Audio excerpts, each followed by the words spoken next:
Well,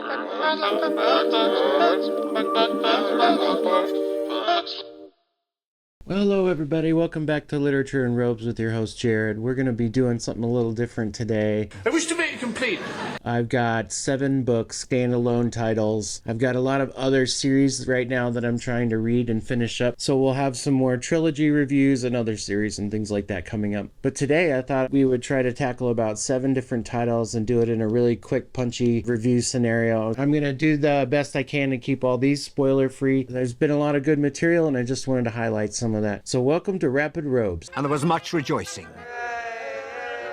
The first book that I'm going to talk about today, I don't actually have on my shelf. It was a book that I enjoyed. The author was good, kind of a new author. His name is Ray Nayler, and he wrote a book called The Mountain in the Sea. The book takes place in a future where natural resources are scarce, and there's a mystery at the islands that the people are trying to figure out. And so they try to evacuate this island so they can find out what's going on. And so it follows the story of one of the local fishermen, a scientist. This book kind of explores the relationship between octopus and their environment and humans in our environment. It reminds me somewhat of like Michael Crichton, just on the edge of discovery. The book actually addresses a lot of things like humans and their propensity to fear things that they don't understand. And so the fear of the unknown is a prevalent theme in this book, kind of adds a little tension to what you're reading. There's a little bit of man versus creature. This book really tapped into a few philosophical arguments. Biologists have studied octopus behavior for a long time, and they are perhaps some of the most adaptable and creative thinking creatures. They can figure out a lot of things without having any sort of interventions. Very intelligent creatures. So what this book examines is the human condition and its ability to adapt or not adapt, how other creatures have adaptable characteristics that humans don't share with them at all, which is kind of a neat little juxtaposition that the author presents. And this story is told in kind of a near future setting. We're still finding new interesting things to study, but at the same time there's this real world crunch of resource management that is falling to pieces. And the characters' convictions get tested, and they have to try to discover if they're an altruistic thinker or not. And I think that's more what the exploration of this book is, the human mindset, and not so much the octopus subplot. I thought this book was interesting. It wasn't very action-packed at all, but it did offer different perspectives. The best I could do for this book was a 3.8 out of 5 robes. It just didn't quite get me going. It kept me reading, definitely, throughout the whole book. I was very interested in that. And if you're interested in undersea creatures, octopuses, I wanted to say octopi, but I think it's octopuses.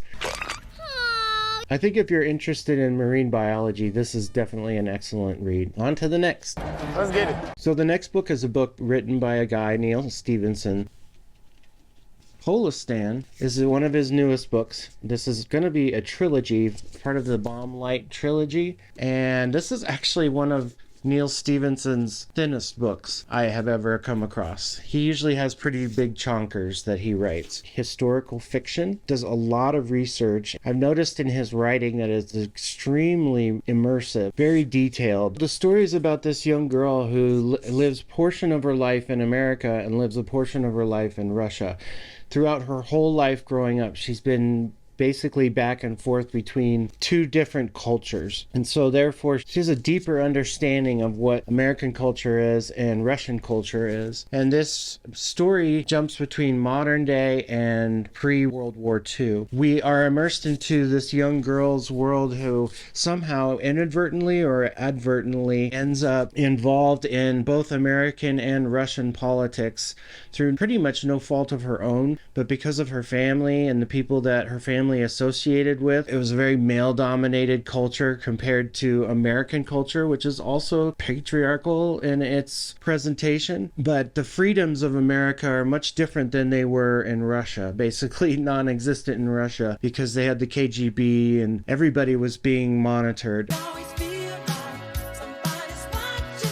It just seemed to show the glaring differences between the two cultures. I think that was the biggest thing I took from this. The characters that Neal Stephenson writes are very quirky but intelligent, a lot of street smarts. They kind of jump off the page with all their weird little idiosyncrasies and all. Neal Stephenson does not write straightforward characters. He writes characters that have sort of an odd streak about them. It's almost autistic in a way. Where's the Tylenol? The book itself is very in-depth for the 300 plus pages, so it wasn't a quick read, but it was an immersive read for sure. And it was my introduction into Neal Stephenson. Now, he's more popular. He's got other books out there. Cryptonomicon. He's also got the Baroque Cycle, which is a trilogy. Anathem. He's got several big chunky books, and they all take a deeper dive into cultural changes and key moments in the history of mankind. I've enjoyed this. It definitely made me want to read some of his more popular books that are out there. So I gave Polostan a 4.5 out of 5 robes. I thought it was just a different read. Very, again, like I said, very immersive. Got some quirkiness in there. It's a little bit funny, a little bit serious, mixed bag of all kinds of things. I feel like I came away from the book learning something, which is very cool.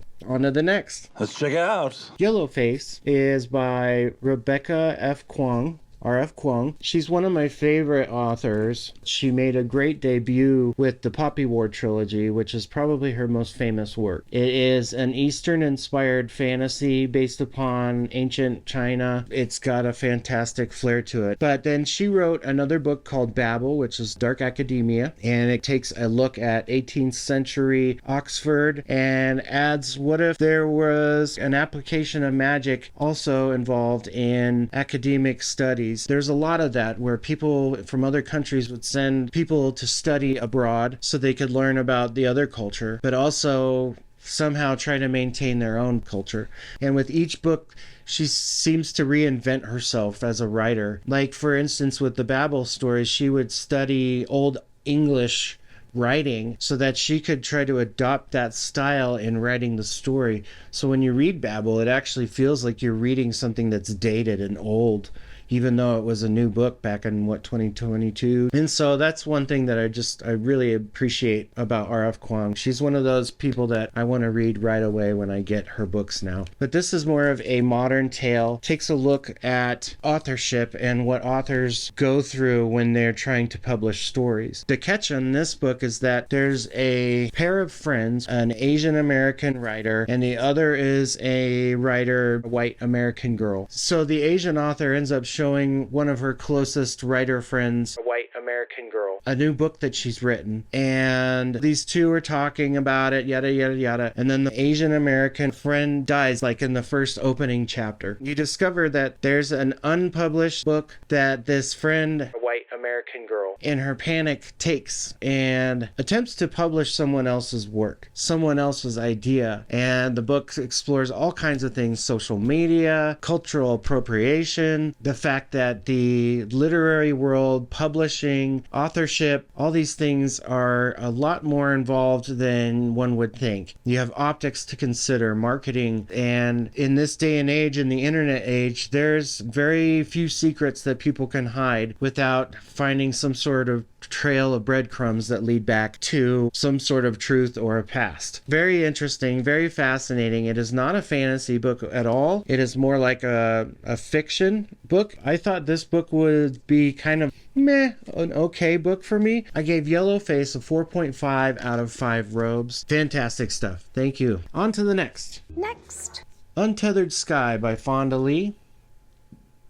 I've now read up pretty much all of her stuff. She's got a few YA books out there that I haven't read yet. I might be able to post them up there. This is a one-off short story that Fonda wrote back in 2023. It's a little less involved than a lot of her other books. I think it just kind of swoops in, not to make a pun, but these birds here are called Rocs, or Rocks, R-O-C. This is a book about a young girl that bonds with her rock bird, which is kind of like an oversized crow of sorts. These birds are used to hunt certain creatures that roam the world. So that's a very important role in their society that they have these trainers. The story is very much a look into the whole human nature bond, the relationship between man and animal. It's an exploration on a girl and her birds bonding experience with some action in between to somewhat give the story some direction, a little bit of tension. On the whole, it was very much, again, Fonda Lee's writing style, which I really like. Her voice has a certain something about it, like R.F. Kuang, she's got a certain voice. Neal Stephenson even has a certain voice. Rob J. Hayes is another one. Joe Abercrombie. Just some people, the way they write, it's just appealing to my senses. I can absorb it very well. It makes a sort of greater sense to me, and the reading experience is just very fluid. So that's basically what I got out of another Fonda Lee book, although this was not my favorite of hers. I think maybe the subject matter was a little light for me. I wasn't quite interested in that, but I still wanted to read it anyway. I gave this book a 3.8 out of 5. Not her best work, but I mean, that's still not a bad score in my opinion. So, oh my God, get over yourself. Next, Tom Segura. I'd like to play alone, please. I'm a Tom Segura fan. I know he's kind of an edgy comedian. This is the only book that he's written. It's a real short book. Some of the stories from here are stories that he embellishes upon, but he tells jokes about these stories on the road and on his few specials that he's got out there. Tom is a pretty good writer. I mean, he's not moving mountains or anything like that by doing this, but he's certainly cracking a smile or three and getting me to get a few belly chuckles. So just a funny little book. It took me a long time to just read through it because each little story is its own little thing. Some of them are very short. Tom Segura's met a lot of interesting people in his life, and the stories about those are in this book. I gave this a 4 out of 5. I enjoyed the humor aspect of it. It wasn't a big plot or character book or anything. It was just stories from Tom Segura. It was just fun. Let's have some fun. The next book is something that I have been putting off reading for a bit. I read the Patrick Rothfuss Kingkiller Chronicles a while ago, several years back. Name of the Wind and Wise Man's Fear. Doors of Stone, I believe, is the third and final book of the trilogy that Patrick Rothfuss is still writing. It's been over 10 years, I believe, or somewhere around that. But he has written a couple other short stories. The Slow Regard of Silent Things. This was written a while back, but I'm not going to review this one today. This one wasn't... It was okay. It talked about the little one, Ari, who lives in the school and is... But I'm not going to review this one today. Stay on target. This is the one I'm talking about today. The Narrow Road Between Desires is a story about Bast. And Bast was in Kavoth's inn, indebted to Kavoth, and he's somewhat of a demon, I believe. Bast trades favors for secrets or trinkets or money or promises or whatever. People of the town, mostly children, come and seek him out, and some of them try to get him indebted to them. And that's kind of what the demons do. They try to get others indebted so that they can get them to do things. So there's a lot of wagering and bargaining and whatnot. But this was just a really great tale about Bast. I really enjoyed this a lot more than the Slow Regard of Silent Things. This just had a little more direction to it. It's still just a really fun, inconsequential tale, but it opens up the door a lot to what Bast's character is, and that's Bast right there. And so if you're a fan of the Kingkiller Chronicles and you're just dying to read something else by Rothfuss, this is a pretty good little option. It's not amazing, like I said, but I ended up giving this one a 4.2 out of 5 robes. I didn't really attach to Bast much in the Kingkiller Chronicles, the big books, so reading something about him and his mindset and everything exclusive to him was actually kind of eye-opening for me. And this particular edition is a Gollancz published edition that Patrick has signed. And that's kind of cool. Patrick, I don't know if he signs a lot of things, but to have his autograph is pretty special. Patrick Rothfuss, The Narrow Road Between Desires, 4.2. Next! And finally, the last book of today's Rapid Robes is The Long Walk by Stephen King. I really have been curious about this book for a while. He wrote it as his pseudo-author named Richard Bachman. This is a tale about a dystopian future, but it was written in the 70s, so the dystopian future of the 70s looks a lot different than the dystopian future of an author, say, writing something in 2025. But it's still very rugged, something dark about it. I hate to do the comparisons, but There's like a Hunger Games. There's a little bit of The Wanderers in a way by Chuck Wendig. There's just sort of something dystopian about this. It's a competition that's held each year. It's called The Long Walk. 100 kids from across the country all show up to do a walk up in Maine. And the walk goes for miles and miles and miles. And each of the people that are participating in it stand to win some sort of a prize and some sort of